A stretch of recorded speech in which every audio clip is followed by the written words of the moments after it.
I've just returned from Iran and an encounter with possibly the most powerful single individual in the world today. I have only 2 arms. But the strength comes because what I represent to my people, if they like it or not. You can't keep on the way you were doing because the old way was a little exaggerated. Do you think our inflation in the Western world is our own fault? Not mine, anyway, because it started well before we increased the price of oil. You built your progress and your affluence at our expense. So you can't say that we increased the price of oil all of a sudden, because for 20 and some odd years, maybe 24 years, we have just been terribly exploited in a very mean way. But weren't you a kind of partner to that exploitation when you signed the oil agreement of 1954, for instance? Well, we had no choice. What else? We were starving,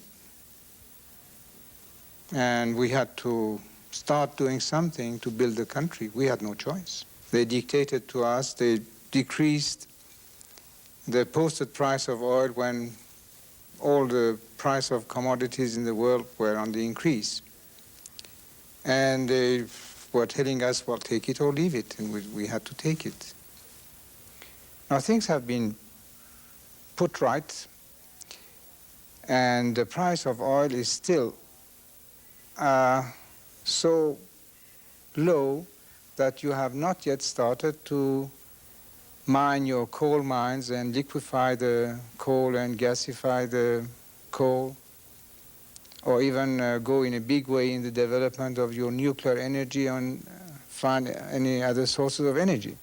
But how much does it actually cost for your country to produce oil? In Canada, it costs us a great deal because we have to get it out of the Arctic. We have so many natural barriers to it. But you're just pumping it out of the sand as you've always pumped it out. I don't think that this is a very fair question, because you are paying more your workers, so you have the right to ask more for your oil. And furthermore, then you are blessed with other things. For instance, you can grow wheat so cheap because you don't need any irrigation. You get all the water from the skies. You don't have to spend any money on the irrigation of that when we have to do it. And that's why you and the Americans are feeding the world with your wheat. And all of a sudden, your wheat that was sold for $60 a few years ago, you sold it for $245 last year or the year before. So your question, I don't think, is fair. What you're trying to say is that we are asking more for our commodities the same way that you are. Yes, exactly. And why? I don't know why you think that you are superior. Do you think that we generally suffer from that, the feeling that we are? I think that you are, so far, maybe, but probably you will change. Why will we change? Because your eyes are opened. Fundamentally, you are not unjust people. You have just been living in an unjust world for so long. But you will accommodate with the new realities of the world. We won't be pushed around. We don't wish a war. But if it is imposed on us, we will not shrink. For the next 20, 25 years, it's absolutely vital for us, because the Straits of Hormuz, which is the entrance to the Persian Gulf, is our jugular vein. We live by that. And furthermore, our forces which are there are not just for the Persian Gulf. They're just stationed there. They could serve in any direction. Nobody could invade us without being forced to crush us, because we are not going to surrender. What excuse will you have to come to these oil-producing countries? It will be barbaric, without any precedent in the world, the worst imperialistic movement that the world had ever known. How could you do that? And it's strange that it's absolutely normal for other countries to have even more arms than we have. And you start to talk about our force when you find it so obvious and normal for other countries. I can't quite make this out. Is it perhaps that the Western countries are just not used to thinking of Iran as a major world power in any terms whatsoever, whether it's dealing about oil or whether it's talking about an army? Yes, maybe you're right. But they will have to cope with this development soon. You're noted as a very strong authority figure in Iran, and yet you're extremely popular with the people. Somebody said to me that if there were a referendum held tomorrow, 90% of the people would vote yes for the Shah and all his policies. Why then do you need to be so authoritarian if you have this kind of popular support and warmth towards you? Well, first of all, it's more than 90%. Secondly, what do you call authority? To enforce the law? To make such fantastic, drastic changes without bloodshed? If you call this authority, I don't think that my people mind that. They want it. It's been said that there are some 20,000 political prisoners in Iran. That's not true. We have about 3,000 and not more. Some people have even said that there are between 25,000 and 100,000 political prisoners. You deny this? Do I deny it? First of all, it's our business and not any of their business. But the truth, the reality is that we have not more than 3,000. And how do you define political prisoner? These Marxists. Does torture happen in Iran?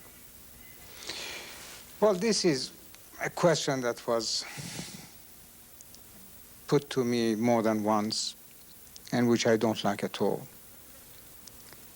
Because it's so ridiculous that I don't have to answer that. But for the sake of this interview, I will say that we don't have to torture people. This is the way that unsophisticated organizations were doing things. We are as sophisticated as you are now. Sophisticated in methods of interrogation. Yes. So the torture, fingernail pulling, people being toasted in wire mesh, which we were reading about in the English papers. English papers. There is one paper, and I find this disgusting. And I don't really appreciate at all a serious organization like you repeating trash that you can see in one paper in one country. Why do you have even to repeat that? It has, because it's been very widely reported, and the Sunday Times in Canada anyway is not considered to be a trashy paper. That article was trash if you read it from the top to the bottom. So you categorically deny that? Yes, and I don't have to deny it because it's none of your business, but I do. You've often said that you have never sentenced to death anyone who has attempted to kill you. How many attempts have there been?